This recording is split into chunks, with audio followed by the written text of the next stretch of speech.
consigo baixar os negócios lá no Classroom. Ah, no Classroom não dá? Mas quando eu mando no WhatsApp dá, né? No WhatsApp dá. Beleza, então. Então tá, eu tô sempre mandando, ou no WhatsApp, eu tô sempre colocando os dois. Eu mando no WhatsApp e mando no Classroom. Pra quem não conseguiu baixar em um. E até aquele dia mesmo o marido não tava conseguindo, aí eu converti a versão do Word, aí deu certo. Então, às vezes é questão de versão, mas é qualquer coisa vocês me falam, que eu converto para um que dá para o celular de vocês, para o computador de vocês, e aí eu mando, tá? Então, quanto isso é só avisar, porque às vezes eu mando no privado também, não tem problema. Mas vamos lá, então. Vamos começar nossa aula hoje falando sobre a parte do pH. Então, a gente vai primeiro ver o que é esse pH, né? Que muitas vezes a gente pega uma... Não sei você, mas às vezes a gente vai usar um negócio de cabelo, falando por mim, até hoje eu tava, fui arrumar o cabelo e falei assim, interessante. Quando a gente pega um negócio de cabelo, tem lá, pH não sei o quê. Ou às vezes a pessoa vai vender um negócio de água e fala, ah, essa água é pura, tem o pH 7, por exemplo. Aí tem vários filtros que vendem, né? Uns filtros bem caros que vendem, que tem determinado tipo de pH. Aí a gente vê, às vezes, quem tem plantação, né, fala, ah, a flor deu de tal cor por causa que o solo está mais ácido, né? Então, o que significa esse pH? Muitas vezes que a gente convive, né? Tem vários termos que a gente convive, mas a gente não sabe, às vezes, exatamente o que é. Então, hoje a gente vai contextualizar essa parte do pH e ver tipos de medidores de pH, né? E para que serve, para se um dia vocês precisarem, já saber aonde recorrer. Então, vamos lá, ó. Falando sobre o que é o pH. Essa sigla pH, ela significa potencial hidrogeniônico. Então, esse significa o pH. O que ele se refere, né? Quanto que tem de concentração de íons de hidrogênio em uma determinada solução. Então, essa solução, ela pode ser no solo, pode ser no fluido, né, no líquido. Então, quanto que tem de hidrogênio em determinada solução é esse pH, né, esse potencial hidrogeniônico. Serve para medir se ele é ácido, neutro ou alcalino em determinado tipo de solução. Então, dependendo, né, de cada tipo do número que vai dar desse pH, vai dizer qual que é o grau dessa tipo de solução, se é ácido, neutro ou alcalino. Mas para que serve isso, né? Então, para que eu vou querer saber se essa solução é ácida, neutra ou alcalina? Para que serve? Então, a gente tem, antes, né, de eu mostrar para vocês os medidores, é importante a gente ver o contexto, né, sobre para que serve esse pH. Ele vai variar, ó, de 0 a 14, numa temperatura de 25 graus Celsius. Então, até adiantando quando a gente falar sobre a parte dos medidores, quando a gente fala das partes dos medidores, né, eles têm um balanceamento para fazer essa medição dessa temperatura de 25 graus Celsius, tá? Então, quando o medidor ele for funcionar, ele já vai ter dentro dele um balanceamento para essa temperatura. Que às vezes até vocês podem me questionar mais para frente, ué, professora, mas eu vou pedir numa temperatura que eu tô, num ambiente aberto, eu tô com 35 graus, né? Será que aquele pH que eu falei tá certo? Então, dentro do medidor, ele consegue fazer esse balanceamento, tá? Só dando uma adiantada. E a gente tem essa escala de 0 a 14 do nosso pH. Se for igual a 7, que nem o pH da água, ela vai ser neutra, tá bom? Se ela for menor que 7, ela vai ser ácida. E se for maior que 7, a gente pode achar como nome de alcalina ou básico. Então, tem esses dois nomes, tá bom? E aí, dependendo, tem vários tipos de produto que eles precisam ser misturados para chegar em algum tipo de solução. Por exemplo, não sei se vocês chegaram a fazer na escola de vocês, mas eu tive na minha escola da gente fazer sabão. Então, a gente ia lá fazer sabão, né? Aí tinha que misturar, e aí tinha toda essa parte do pH, que a gente tinha que fazer essa análise do pH para saber se a gente podia usar o sabão que a gente fez, né? Então, para saber se aquilo não vai fazer mal para a nossa pele, por exemplo. Então, já é um dos usos do pH. Qual que é a importância, né, desse pH, então? Esse pH, ele indica para a gente se aquela solução vai ser boa para um determinado uso. Ela é muito utilizada em análises clínicas, laboratoriais e, por exemplo, em academias de natação. Então, é determinado se o pH daquela determinada solução vai fazer bem para o nosso corpo, vai ser bom para a agricultura. Então, essa parte do pH ela é muito utilizada em farmácias, cosméticos, na parte de tintas também, para a parte de aderência também tudo inclui, e a parte da agricultura. Então, esse pH, né, que é esse potencial de quanto hidrogênio vai ter em determinada solução, lembrando, né, pH, potencial hidrogênio iônico, quanto que a gente vai ter ali de íons de hidrogênio naquela solução. E ela é analisada para ver se ela está dentro do padrão aceitável.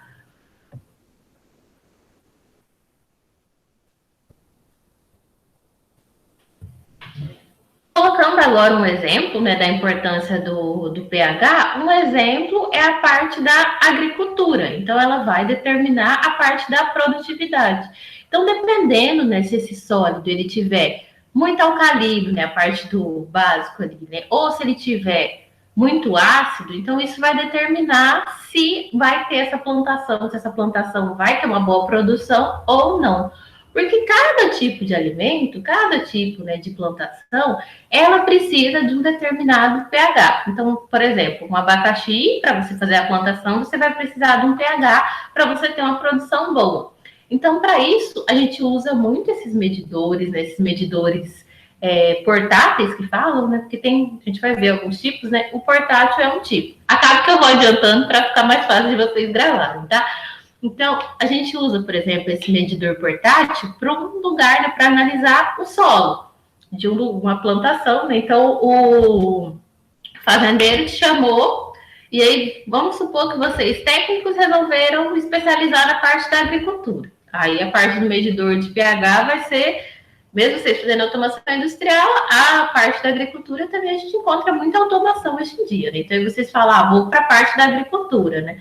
Que até uma área que é boa aqui em Campo Grande, no nosso estado, né? E aí vocês vai, o fazendeiro chamou você lá e falou assim, eu quero que você faça eu quero que você veja quanto que tem de pH. Às vezes você assim, não vai falar, eu preciso misturar isso ou isso, mas aí você pode estar acompanhando. E aí alguém vai fazer a análise do pH desse solo. Aí ele vai falar assim, eu quero colocar só banana, eu quero plantar só banana aqui.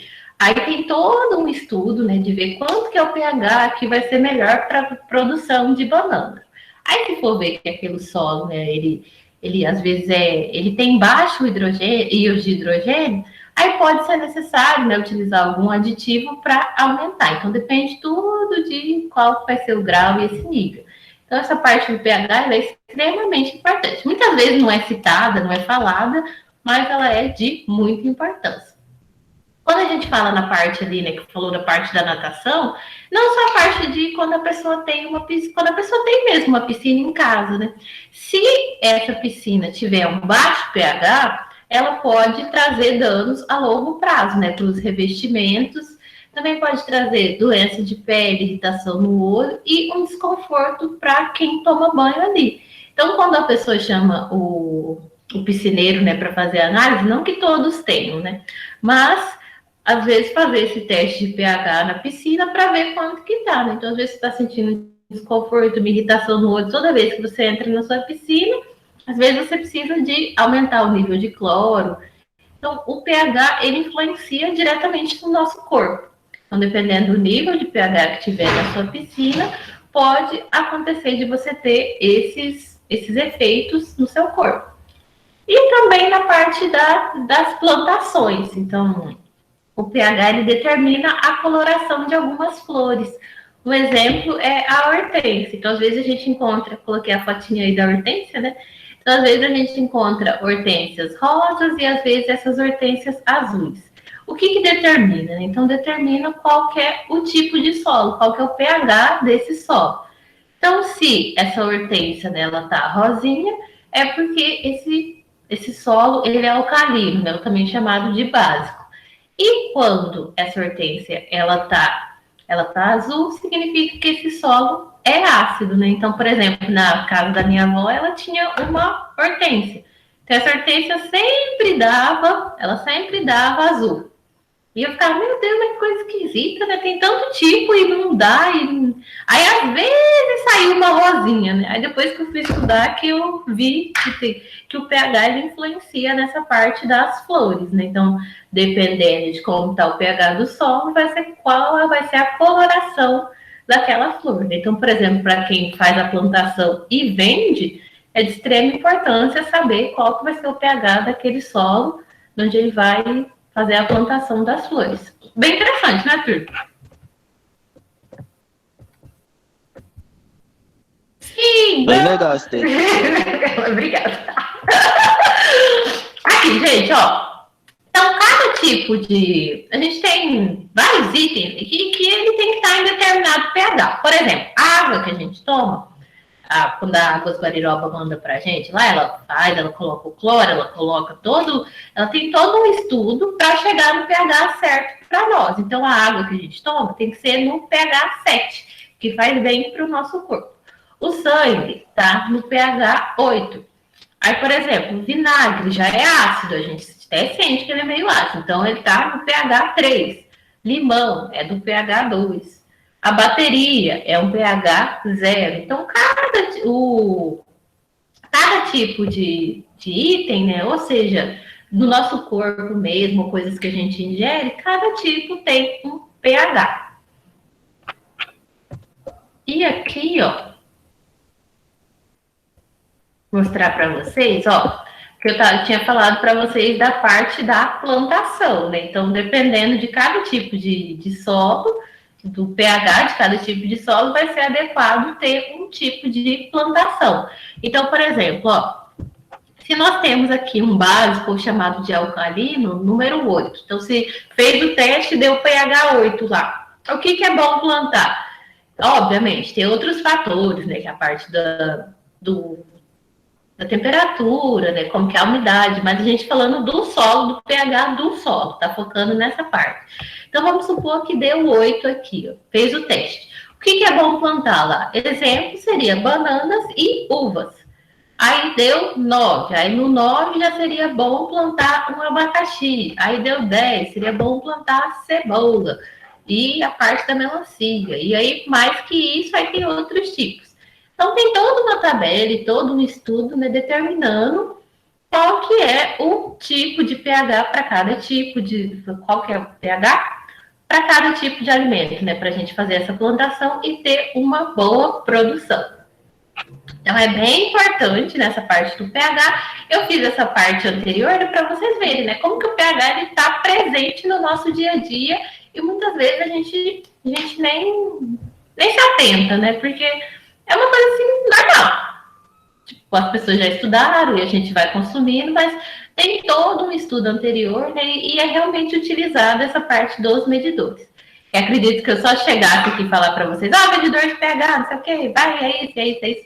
A gente precisa ter um contexto e sempre ver onde a gente vai fazer esse uso. Porque é que nem eu sempre falo, né? Quando a gente sabe se a gente vai utilizar, né? E onde a gente vai utilizar, a chance de a gente reter essa informação é bem maior do que só chegar e jogar, né, para a gente essa informação. Então, essa parte do pH é uma parte muito importante e muito utilizada, tá? Agora vamos falar propriamente do nosso medidor de pH, né? Que é isso que a gente está aqui para estudar como a gente vai medir essas variáveis. Então, quando a gente fala do medidor de pH, a gente pode chamar de medidor de pH, assim como a gente fala sensor de temperatura, mas ele tem um outro nome também no mercado. Então, às vezes, quando você vai procurar, você pode achar como pHmetro que ele é chamado, tá? Que é o pH-metro, mas aí a gente fala pH-metro. E ele é composto do quê? Ele vai ser composto por um eletrodo que vai ser acoplado num potenciômetro. A gente vai colocar dentro da nossa solução ali, né, a parte desse eletrodo, e esse eletrodo vai mandar informação para esse potenciômetro. E a gente vai conseguir medir na escala de pH. Então, a gente tem ali um milivoltímetro, que vai converter o valor do potencial do eletrodo em unidades de pH, né? Então, a gente vai ter uma diferença de potencial que vai ser convertida em pH. Eu já vou mostrar para vocês como que é essa parte dessa unidade, como que ele é por dentro, tá bom? E ele vai ser, essa parte desse eletrodo vai ser um bulbo de vidro que vai ter uma saída em milivolts. Vai apresentar essas diferenças conforme a concentração de íons de hidrogênio que vai ter nessa nossa solução que a gente vai estar fazendo a análise. A gente pode dizer que esse eletrodo vai ser como uma bateria que vai variar de acordo com o pH detectado, tá bom? Vamos ver aqui, ó, a parte das unidades. Então, cada unidade de potencial de hidrogênio vai ser uma proporção de 59 milivolts. Então, às vezes fica confuso. Eu, acho super normal se ficar, às vezes, meio confuso, da gente falar assim, tá, é um eletrodo, vai variar, mas como que é esse processo, né? Então, já foi feito um estudo, utilizado um eletrodo próprio para fazer né, o nosso medidor de pH, e através desse medidor de pH, né, que já foi feito um estudo, foi analisado de quanto é variado cada unidade. Então, quando a gente tem um eletrodo presente num medidor, num sensor, já foi feito um estudo prévio vendo a parte da proporção. Então, para cada potencial de hidrogênio, usando esse eletrodo específico, é observado que vai variar 59 milivolts. Então, tendo um exemplo, mas a gente vai ter um ácido ali, ó, que vai ser o número 5. A leitura vai resultar em menos 118 milivolts. Se for o pH zero, né, que ele vai ser extremamente ácido, vai indicar menos 0,413 milivolts. E se ele for na parte extrema, vai ser 0,413 milivolts. Então, já foi feito um estudo e é observado, né, tem toda uma escala de que quando tiver esses valores, ele já vai converter para a parte do pH. Então, se deu ali menos 118 milivolts, já vai saber que é ácido. Se deu 0,413 milivolts, já vai saber que vai ser de extrema alcalinidade ou ele é básico, totalmente básico, extremamente básico. Então, já foi feito um estudo prévio e tem essa parte das escalas. Que aí, se você fizer, né, às vezes, com um medidor de tensão ali, né, do milivolts, chega nesse valor, você já vai saber e já vai, no seu visor, já vai determinar qual que é o tipo de pH. Já vai converter para o seu valor do pH. Acho que fica legal mostrar desse jeito, porque aí mostra, né, como que funciona e como que já foi feito esse estudo prévio antes. A carinha dele, né, essa aqui, né, a gente vai ter essa membrana de vidro, desculpa, que é onde vai ser colocada ali a parte da solução, vai ter um eletrodo de medição, então nessa membrana de vidro é onde a gente vai colocar na nossa solução. Aí pode ser um solo, um líquido, depende do que você quer saber. O pH tem o eletrodo de referência, então, o de medição e o de referência. Para quê? Porque você vai querer criar uma diferença de potencial. Então, com essa diferença de potencial, esse valor em milivolts que for dar, aí você vai saber qual que vai ser o seu pH. E também temos uma solução de referência. Então, ele é composto por tudo isso. Então, o eletrodo de referência e a solução de referência vão estar ali determinando para a gente conseguir chegar nessa diferença de potencial. Se a gente colocar aqui, ó, num circuito, na parte de um circuito eletrônico, né, seria o nosso sensor, que seria o nosso medidor de potencial, nosso medidor de pH. Nós teríamos aqui um galvanômetro, né, que vai fazer essa medição em milivolts, essa medição dessa nossa diferença de potencial, e uma tensão que estaria entrando. Então, se a gente coloca... E essa resistência, né, que seria a parte do nosso potenciômetro, que ele é ligado, né, um eletrodo ligado a um potenciômetro. Então, a gente vai fazer essa medição e passar para a medida de pH. Mas dependendo de cada valor que a gente tiver, cada diferença ali, vai saber se esse pH vai ser ácido ou vai ser básico ou vai ser uma base. Deixa eu só tomar uma água aqui. Ó, turma, qualquer coisa eu vou parar. Então, como a gente viu aqui anteriormente, nós temos pH. Gosto de fazer essa revisão para no final todo mundo tá. Ó, e hoje vai ter quiz, que nem. Só que o Marinho tinha pedido o quiz, não entrou na aula hoje. que nem vocês tinham pedido, né? Então vai ter quiz no final. E aí também, deixa eu ver. Deixa eu só ver um negocinho aqui. E aí eu vou depois mostrar para vocês a parte de como a gente pode fazer uma pesquisa para ver os encapsulamentos, tá? Dos nossos termopares, tá bom? Mas aí vamos lá, ó. pH, potencial hidrogênio iônico, de 0 a 14. Então, se a gente tem de 0 até menor que 7, vai ser ácido. Se a gente tem 7, vai ser neutro. Maior que 7, a gente pode dizer que ele é alcalino ou também chamado de básico. Então, estão esses dois nomes. O pH determina quantos íons de hidrogênio a gente tem em determinada solução. Serve para quê? A parte da agricultura, a parte de cosmético, a parte de alimentação.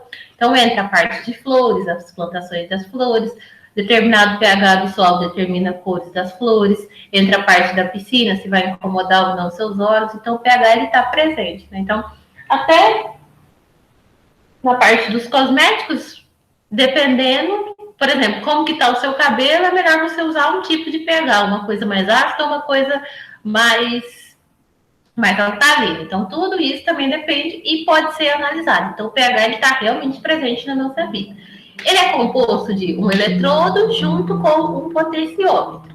Então, a gente coloca ali o nosso medidor de pH na nossa solução. Vamos ter aqui, só voltando aqui para vocês verem.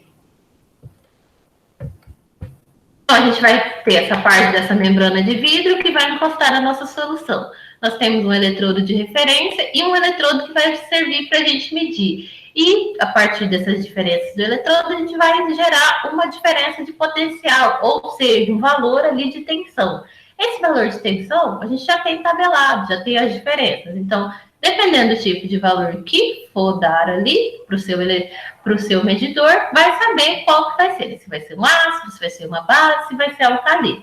Então, já foi feito esse estudo, né, pelo fabricante ali que faz essa parte da medição, e dependendo desse valor de milivolts que der, você vai saber se é ácido, se é uma base ou se é alcalino. E aí você pode tomar as decisões que... Ó o cachorro! Ó o cachorro! O cachorro voltou. Mas acho que o cachorro só quer dar oi para vocês acostumarem com ele. Então, vamos lá, ó. Tem vários tipos de medidores. Eu vou mostrar para vocês 3, mas não fiquem preocupados. Meu Deus, a professora vai mandar fazer uma pesquisa de quais são os outros. Não, calma, tá? Hoje não tem pesquisa, hoje só tem quiz. Não fiquem preocupados. Ó, nós temos o medidor portátil, o de bancada, e tem um que talvez vocês até já viram, que são umas fitinhas. Mas vamos lá, ó. Medidor portátil. Como o próprio nome já diz, você consegue levar ele de um lado para o outro. E por que ele é importante? Porque, às vezes, quando você vai transportar a sua solução, ou, por exemplo, o seu solo, você pode contaminar devido ao transporte. Então, pode acontecer, mesmo você tendo um recipiente adequado, pode acontecer de você contaminar. Então, de você ter um medidor portátil, você consegue fazer a medição no local que você quer, né? Você consegue fazer uma medição em campo. Então, ele é muito utilizado para a parte da agricultura, né? Então, você pega e faz análise do seu solo ali mesmo. Nada, obviamente, impede de você levar. Mas se você quer ter a parte exata mesmo, né, o seu valor exato, aí você faz a medição nesse local. Também é utilizado na parte das farmácias, na parte alimentícia e nas químicas. Então, às vezes, durante o processo farmacêutico, você quer fazer a sua medição. Mas aí você não vai tirar uma solução, né? Você quer medir ali no local mesmo. Então, é possível com o medidor portátil. Ele funciona com baterias recarregáveis de 9 volts, né? Então, aqui é a carinha dele. Vamos ver a carinha dele. Temos 2 tipos aqui, né? Então, são 2 tipos. Nós temos esse primeiro aqui, que é só encostar na solução, já vai chegar ali, ó. Aí, aqui, deixa eu dar um zoom para vocês.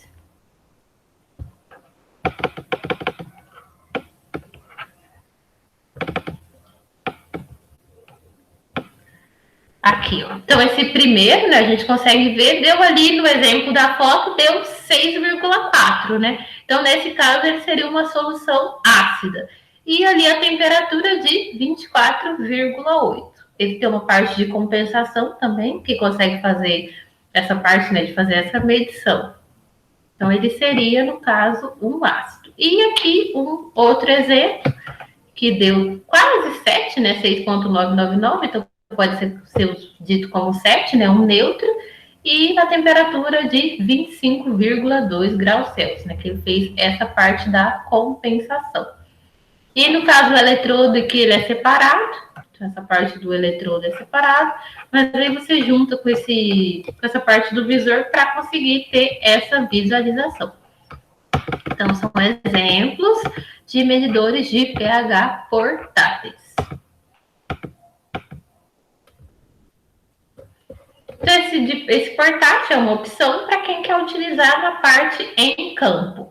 Agora, vamos ver o exemplo de medidores de pH de bancada. Então, ele, como o próprio nome já diz, igual portátil, então não é tão complicado, né? É mais fácil de lembrar. Esse medidor de bancada, ele é utilizado na bancada, então você não fica mexendo ele de um lado para o outro. Ele é utilizado para parte de pesquisa, controle de qualidade e quando você quer fazer o monitoramento do pH, temperatura e da tensão em laboratórios. Então, às vezes, quando você precisa, para a indústria, por exemplo, que trabalha com cosméticos, né? Então, você tira, às vezes você não vai fazer ali durante o processo, mas aí você retira para você fazer teste, um teste de qualidade. Então, você vai fazer o teste de qualidade daquele creme de passar no cabelo. Olha, estou usando esse exemplo, porque é o que a gente usa, né? Mulher usa creme de cabelo e fica analisando os pHs para ver se está tudo certo para passar no cabelo. Então, aí, uma seda da vida lá, uma marca, uma Pantene, vai e tira para ser teste de qualidade, para ver se aquele lote está adequado. E aí vai para a parte, né, de laboratório, essa parte que vai fazer a análise, e um dos testes que é feito, né, nesses tipos de produto é o teste de bancada, para fazer a parte do pH. Então vai ser feito, né, um teste de bancada com essa parte do pH. E eles também possuem uma faixa de compensação da temperatura, né? Um exemplo igual esse da foto.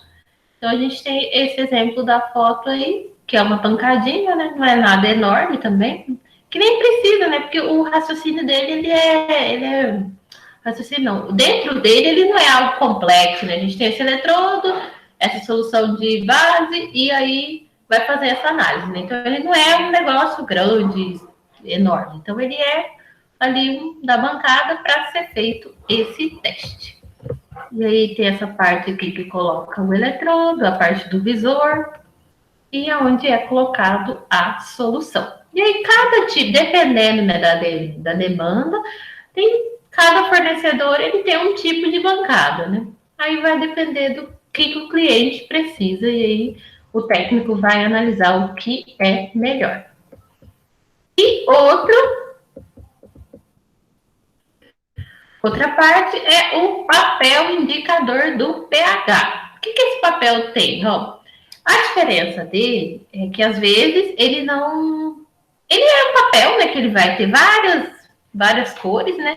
Aí você coloca uma tira de referência na sua solução. Então, você coloca uma tira na sua solução e você vai analisar das cores lá qual que é o tipo de solução. A escala dele vai ser de 1 a 14, tá? Mas, se você não consegue ter 100% de exatidão quanto se você fosse usar um medidor. Por quê? Às vezes você consegue enxergar uma cor diferente. Se você tiver, por exemplo, um item, né, que ele é extremamente ácido, então se ele é 0 ali, você não vai conseguir ter, porque a escala dele é de 1 a 14, então você não vai ter um que seja extremamente ácido. Lembrando, né, que o pH a gente mede 0 a 14, a parte da escala. Ele também não tem a parte da compensação, né, então se ele vai ter se é 25 graus Celsius ou não. Então, ele não é tão... Ele é utilizado mais para a parte educacional, mas ele não é um teste tão exato. Mas também pode ser como um dos medidores de pH, se você precisa, tá? Aqui é a fotinha dele. Esses Esses modelos aqui que eu peguei, eles têm de 0 a 14, mas alguns que vendem não tem de 0 a 14, tem de 1 a 14, tá? Mas eu procurei, achei esses que tem de 0 a 14. Então, aí você tem aqui a sua fitinha, você colocou na sua solução, e aí você vai comparar com a sua escala. Então, aí dependendo de qual coloração que deu, você vai dizer, né, se ele vai ter, por exemplo, vamos, aqui é o 4, por exemplo. Né? Então, se você teve, seria um ácido ou se seria o 5, né? Então, você vai analisar a sua fitinha ali que você colocou na sua solução para ver qual que é. Mas não pode ter erros, né? Eu já testei um desse, às vezes você fica meio confuso, que dá umas cores que você fica, meu Deus, mas será que é isso? Será que não é? Não sei. Aí tem que fazer uma análise. Mas também existe. Muitas vezes as escolas usam esse para mostrar como que funciona essa parte do pH. Vou deixar aqui para vocês, vou passar esse slide para vocês e deixo para vocês uma leitura sugerida. Então, o que é isso? Para vocês fazerem essa leitura das páginas 124 a 126 da apostila de vocês de instrumentação. Acredito que vocês tenham a apostila já, né? Já pegaram a apostila lá no Senai, que está disponível lá a apostila. E essa página 124 a 126 vem mostrando uma situação de quais seriam os passo a passo para utilizar um medidor de pH. Então, é mostrado lá um exemplo de uma situação, e aí também entra a parte de calibração, tá? Então, entra a parte de calibração na parte do seu pH, do seu medidor de pH. Aí eu vou sugerir para vocês fazerem essa leitura para ver a parte de procedimento, que é uma coisa que eu sempre pegava no pé dos alunos de manutenção, que para tudo que a gente for fazer, né, na indústria e mesmo nas outras empresas, a gente tem que fazer a parte de procedimento, né? A gente tem que fazer essa análise, né? Seguir uns passo a passo, que quando a gente cria procedimentos, a gente vai ser suscetível a menos erros, né? E caso às vezes a gente vá passar essa função para outra pessoa, porque que nem eu falo, a gente não vai ser demitido da empresa, a gente vai subir de cargo. Então, aí outra pessoa vai fazer a nossa função, que a gente faria anteriormente. Então, a gente ter essa parte de procedimento garante que o trabalho da empresa, né, tenha todo um padrão. Então, essa parte dessa leitura sugerida ali, da página 124 a 126, mostra um padrão para você fazer calibração, né, desse seu medidor e também para fazer o uso. Então, vou deixar para vocês essa parte da leitura. Depois eu vou dar até um tempinho para vocês fazerem essa leitura. É bem interessante e é pouquinho, tá? É 124 a 126, mas não é tudo a 124, tudo a 126. É só um pedacinho ali, mas tá bem interessante. Vocês vão gostar. Então, a parte do nosso pH, a gente terminou. É realmente uma parte curta, né? Uma coisa muito comprida, porque até o pH, o medidor de pH, ele não é tão complexo assim, né? Retomando, tem um eletrodo e um potenciômetro. O eletrodo de referência e o eletrodo de medição. Vai ter uma diferença de potencial, já tem uma escala, dependendo do valor da tensão que foi gerada, vai ser ácido, vai ser uma base ou vai ser alcalino. Então, esse é o princípio de funcionamento que nós vamos ter do medidor de pH. pH utilizado em vários ramos. Então, muito interessante a gente saber que esse medidor existe. Para caso a gente precise, a gente já tem na nossa cabeça. Fala, Jonas. Hein, professora? É que eu não tenho apostila. Não, mas não tem problema. Tem a parte onde tem online, mas eu vou fazer assim, ó. Acho que dá para mim tirar um print da online, e aí eu vou mandar lá, depois que a gente terminar a aula aqui, eu tiro uns prints, crio um PDFzinho e mando para vocês. Mas qualquer coisa, vocês têm a apostila online. É que eu sei que às vezes... E tem um aplicativo também. Tem um aplicativo que chama Senai Apostila. Se não me engano, chama Senai Apostilas. Mas eu vou verificar. Qualquer coisa, eu mando o link também no grupo de vocês do nome do aplicativo. Que aí vocês conseguem ver todas as apostilas disponíveis do Senai. É bem interessante porque às vezes a gente tem um outro conteúdo que a gente gosta de ler. Mas às vezes a gente procura e não acha informação. Então, nesse site e nesse aplicativo do Senai, nós temos, lá tem várias apostilas de todos os cursos. Então, tem da parte da mecânica, tem a parte de gestão, então tem todas as apostilas utilizadas em todos os cursos. Tem a parte da costura também, então, se alguém interessa por outra área, e o cachorro tá dando oi para vocês, então se alguém se interessa por outra área, também é bem interessante de ver. Então, mas pode ficar tranquilo, tá, Jota? Eu mando lá para você. Eu vou mandar o site, o aplicativo e vou mandar também essa parte do print, mas vamos lá. Então tá, então nós vimos a parte do nosso PH. Tranquilo? Dúvidas até aqui? Acharam interessante? O que acharam? Falem comigo, a professora fala muito, a professora arrancou dente, a professora... Uma dorzinha, mas vamos lá. Falem comigo um pouco.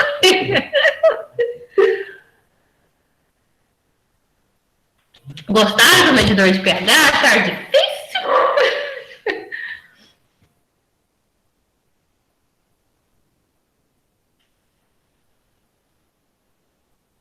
Ih, ninguém gostou? Começar a chamar pelo nome? Cadê? Adriano, Anderson, Jonathan, Lucas. Jonathan, tudo bem. Pegou no final, Jonathan, mas vai estar gravado. Depois eu mando lá. Rafael, Riziel, o que acharam do medidor de pH? Fácil, difícil? Top de linha, professora. Aquele de fita eu já conhecia, já tinha ouvido falar. Qual?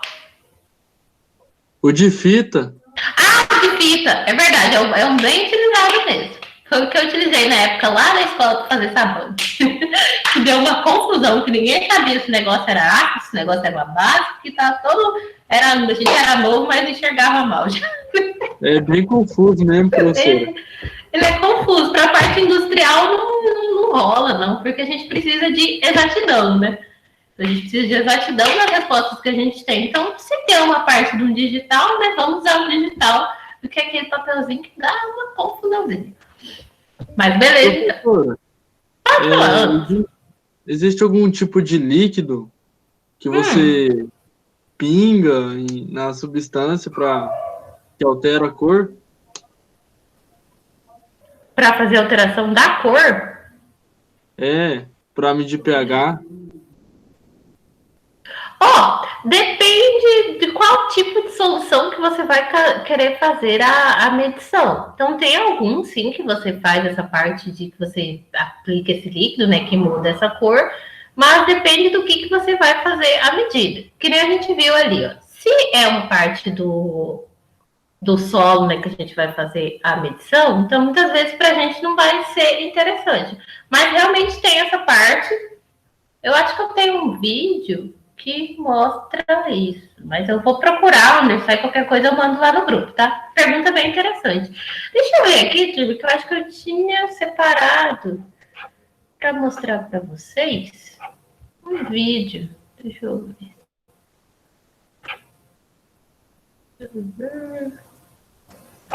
Esse aqui é de outra coisa. Que eu tinha falado da parte da calibração. Então, vou mostrar para vocês aqui um vídeo da parte de calibração. Deixa eu interromper a gravação.